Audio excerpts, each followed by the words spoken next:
Presiden Prabowo Subianto menginstruksikan kepada institusi Polri, Kejaksaan Agung hingga Kemenko Polhukam untuk bersinergi memberantas judi online. Presiden pun mengingatkan semua pihak untuk tidak membackingi tindak pidana judi online. Hingga kini 11 dari 15 tersangka judi online berasal dari Komdiji dan 4 merupakan warga sipil yang bersekongkol dengan situs judi online. Lantas bagaimana kelanjutan dari pemberantasan judi online dan siapa pula dalang yang membuat judi online menjadi marak?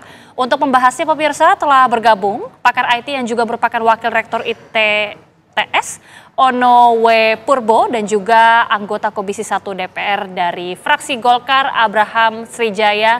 Selamat petang Pak Ono, Mas Abraham. Selamat sore. Oke. Ya, Pak Ono, kita mungkin awali terlebih dahulu ke Pak Ono. Kita sudah melihat ya bagaimana sepak terjang sejumlah pegawai Komdiji dan hingga saat ini bahkan terlibat di dalam kasus judi online. Sejauh ini bagaimana Pak melihat praktik judi online yang terjadi sampai saat ini? Pertama-tama saya angkat topi dulu ke Bu Menteri, Bu Mutia Hafiz, bukan main, karena sebetulnya ini sudah berlangsung lama. Harusnya ini bisa dilakukan oleh menteri-menteri sebelumnya, hanya Bu Mutia yang berani. Pertama, Komdiji sudah membeli sistem server untuk meng-crawling, menganalisa baik judi online, pornografi di internet untuk memblokir. Dan itu dipakai uang rakyat belasan miliar. Itu sudah kejadian bangsa 5-6 tahun yang lalu. Jadi harusnya sejak lama kita bisa tahu situsnya di mana sebetulnya. Kedua, semua layanan yang kepada masyarakat harusnya terdaftar di Kominfo. Jadi harusnya mereka tahu itu semua. Jadi agak aneh kalau sampai bertahun-tahun sampai tidak dilakukan apa-apa. Ketiga, harusnya dengan data yang tadi, data-data tadi harusnya bisa dilaporkan ke teman-teman di Polri, segala macam untuk melakukan penindakan secara langsung. Karena Kominfo tidak bisa melakukan penindakan, menangkap orangnya. Kominfo hanya sampai mengidentifikasi situsnya di mana dan blokir. Kalau sampai menangkap orangnya harus berkoordinasi sama yang lain. Jadi saya pertama salut sama Bu Mutia Hafiz. Mudah-mudahan teman-teman yang lain bisa mendukung karena ini menyangkut masa depan bangsa Indonesia. Terima kasih. Pak Ono, apakah semudah itu Bapak melacak peredaran situs judi online? Diblokir satu, ini mati satu, tumbuh 1000 Pak Ono. Engine yang dibuat sama Kominfo itu harganya belasan miliar, mampu melakukan itu dalam waktu menit sebetulnya. Karena mereka crawling. Dan itu terus-terusan dilakukan crawling. Jadi sebetulnya mau tumbuh berapa dia bisa tahu sebenarnya. Cuman yang jadi masalah adalah si situs judi online tadi sebetulnya melakukan hacking ke situs-situs pemerintah. .go.id, .ac.id, mereka hack dan memasukkan halaman-halaman tentang judi online di halaman-halaman situs GoID dan ACID. Jadi selain melakukan penindakan blokir, kita juga harus melakukan empowerment. Kita harus memberdayakan admin-admin di GoID maupun ACID supaya mereka situsnya tidak disusupi oleh judi-judi online ini. Jadi tidak hanya menangkap sih sebenarnya, kita harus juga memberdayakan para admin supaya situsnya nggak dihack. Jadi kejadian hari ini yang sering terjadi bisa ribuan itu karena mereka menghack situs-situs yang legal tadi. Gitu kira-kira. Oke, saya ke Mas Abraham sekarang. Mas Abraham, ini 11 dari belasan tersangka atau pelaku ini merupakan pegawai langsung dari Komdiji. Mungkin dari DPR ini bisa memberikan pandangan karena merupakan mitra strategis juga. Bagaimana selama ini Komdiji ini selama beberapa tahun terakhir dan sebelumnya tentunya Kominfo? Ya, kalau menurut saya sih bukan masalah mesin crawling atau ada punya mesin secanggih apapun ya.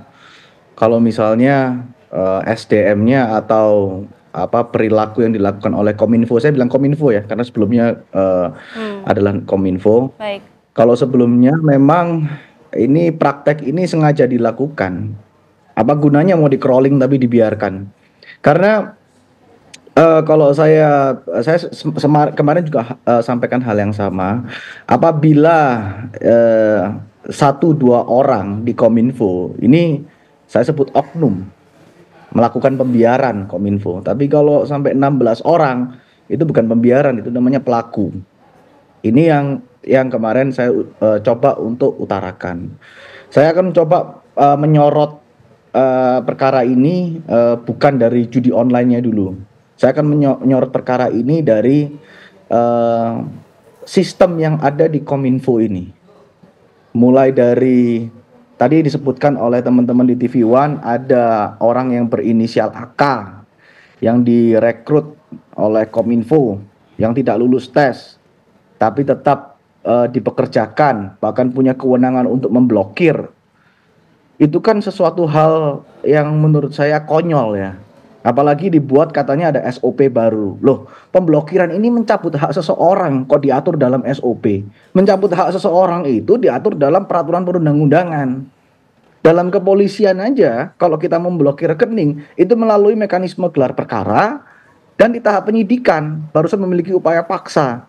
Loh, ini kok pakai SOP? Kalau ini pakai SOP, berarti kan setiap pergantian menteri ganti SOP. Ini kan konyol menurut saya. Ini sesuatu hal yang menurut saya perlu diperbaiki ya. Karena ini sesuatu yang mohon maaf disengaja. Pertanyaan saya yang berikutnya, siapa yang merekrut AK ini? Yang merekrut AK ini siapa? Siapa kok dia bisa dari tidak lulus menjadi lulus? Siapa yang membuat ini? Nah, ini yang perlu didalami. Karena siapapun itu yang meloloskan dia, itu bertanggung jawab.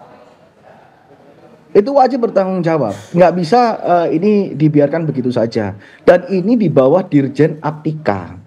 Dan Dirjen Aptika ini formil untuk pemblokiran ini sudah diatur dalam Permenkominfo tahun 2014. Mungkin Dirjennya sendiri nggak tahu kalau ada formil yang diatur di Permenkominfo 19 tahun 2014. Maka dari itu apabila pemerintah serius ini untuk mengusut tuntas, Dirjen Aptika harus nonaktif dulu. Dia nggak bisa dia bilang dia nggak terlibat atau dia oh ya saya nggak tahu, nggak bisa, itu di bawah dia. Permenkominfo 19 tahun 2014 itu yang melakukan pemblokiran namanya Direktur Jenderal.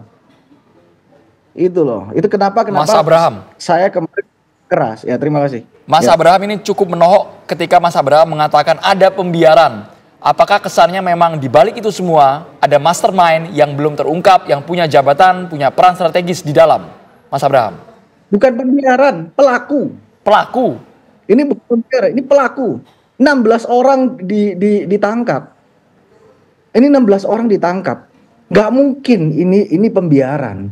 Ini ada SOP, bayangkan. Ya, kata kuncinya kan oleh kepolisian kan ada SOP. Berarti ada SOP ini dibuat. Ya kan? Pertanyaan saya, kok bisa website yang diambil ribuan situs, terus ada orang sipil ditangkap? Loh, kok bisa?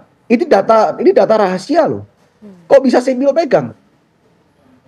Ini kan konyol, ya kan? Ini data yang diambil oleh Kominfo, terus dikirim ke sipil. Lah ini kan ini dari SOP-nya ini udah salah ini. Data rahasianya Kemenkominfo kok bisa dipegang sipil? Sipil yang melakukan pemblokiran lagi, gila nggak? Nah, ini sesuatu yang menurut saya konyol, terlalu konyol lah buat saya. Makanya kemarin saya agak keras dengan Dirjen Aptika. Itu tujuan saya adalah saya mau tahu, tapi saya tidak mendapatkan jawaban. Ya, jawabannya adalah ya kami akan melakukan reformasi. Ya, itu nggak perlu dijawab oleh Dirjen. Saya tahu itu akan dilakukan oleh Bu Menteri kita yang baru. Oke. Ya, itu yang ingin saya utarakan. Kira-kira begitu. Iya, Pak Ono, ketika berbicara mengenai bagaimana kemudian mengusut tuntas, kira-kira dengan formasi saat ini kita sudah melihat juga semangat dari Menko Digi atau Menteri yang baru Bu Mutia Hafid ini juga sudah ada sejumlah oknum ini sudah berhasil terjaring. Tapi bagaimana kemudian melihat pembenahan dari Komdigi sendiri, apa yang sebenarnya harus ditambah atau dibenahi? Sebetulnya kalau kita ngelihat sistemnya, kita sebetulnya bisa ngelihat semua catatan-catatannya di sistem. Sistem ini pasti ada log, ada catatan. Jadi kalau kita bisa lihat catatan, kita bisa ngelihat sebetulnya yang tadi yang Pak Abram takutkan, apa yang itu kita bisa lihat sih sebenarnya orang dalam mana atau orang luar mana yang akses ke sistem. Dari situ nanti kita bisa melakukan rekayasa, kita bisa melakukan pengejaran. Ini orangnya yang ini loh ternyata. Nah, mungkin lebih dari 16 tadi. Kalau saya cenderungnya setuju sama Pak Abram. Ini masalahnya pelaku ini udah di dalam lagi. Aduh, parah banget. Jadi kira-kira itu yang ada di kepala saya sih. Baik, jadi kalau pelakunya ada di dalam, jangka waktunya yang realistis butuh berapa lama Pak Ono? Tadi kan Mas Abraham juga menyebut pakai metode seperti Bapak sebutkan, istilahnya apa tadi Pak? Web crawling, nggak mempan itu, Pak Ono. Ya, setuju dengan Pak Abraham bahwa itu masalah manusia, betul banget. Nah, kalau kebetulan kita punya mesin, jadi dengan mesin ini kita punya barang bukti banyak sih sebenarnya. Nah, pertanyaan berapa lama? Kalau kita bisa dikasih akses ke lognya, catatan-catatannya, kita bisa ambil catatannya, kita bisa melakukan forensik dari situ. Nah, itu ketahuannya bisa cepat. Biasanya untuk melakukan itu butuh waktu seminggu 2 minggu sih untuk melakukan forensik itu. Kalau kita dibantu dengan AI, kemungkinan bisa lebih cepat lagi. Kira-kira itu sih poinnya. Oke, usai jeda kita akan tanyakan langsung kepada Mas Abraham berkaitan dengan judi online yang kita sudah tahu ini berlangsung selama beberapa tahun. Tapi sepertinya bagaimana judi online ini? Apakah memang sebenarnya dari luar negeri atau justru dari dalam? Sesaat lagi Mas Abraham, kami akan kembali usai jeda.